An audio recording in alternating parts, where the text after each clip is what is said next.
All right, so I'm looking at this, and the first thing that stands out is this isn't really about just getting a credit card or a loan. It's more about how everything is positioned before you even apply.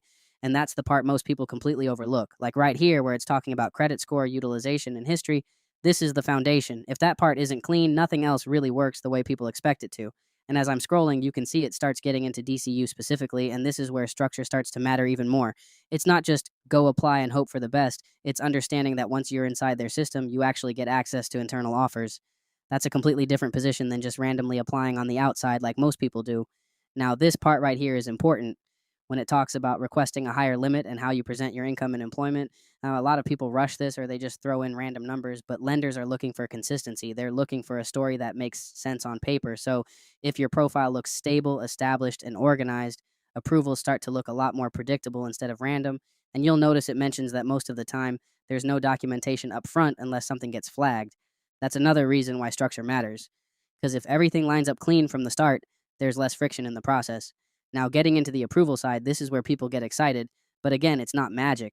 It's just the result of a properly built profile. Around 2 weeks or less, Equifax pull, and then you're seeing outcomes like 5 to 10,000 on the card, sometimes higher depending on the profile. And what's interesting is the loan piece tied into this. It's not separate, it's happening off the same positioning. So when you see something like a $12,500 loan offer pop up, that's not random either. That's because the system already sees your profile as someone who qualifies for that level of funding. And even here, when it mentions things like paycheck verification or direct deposit, that's just reinforcing the idea that everything needs to connect. Your profile, your income, your activity, how and it all has to match. And honestly, this is where most people mess up. They rush, they skip steps, they apply too early, or they're not organized. Then they think the system doesn't work, when really it's just their setup that's off. If you zoom out for a second, this isn't just about one credit card or one loan.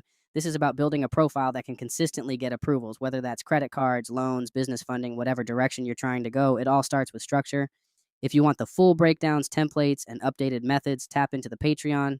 Link is in the bio. There's a full library in there and a 7-day free trial so you can actually go through everything yourself. And if you've got questions or you want help getting things set up properly, join the Discord too. We're active in there and can either guide you or handle the process with you directly if needed. At the end of the day, this isn't about shortcuts. It's about doing things in the right order so the results actually make sense.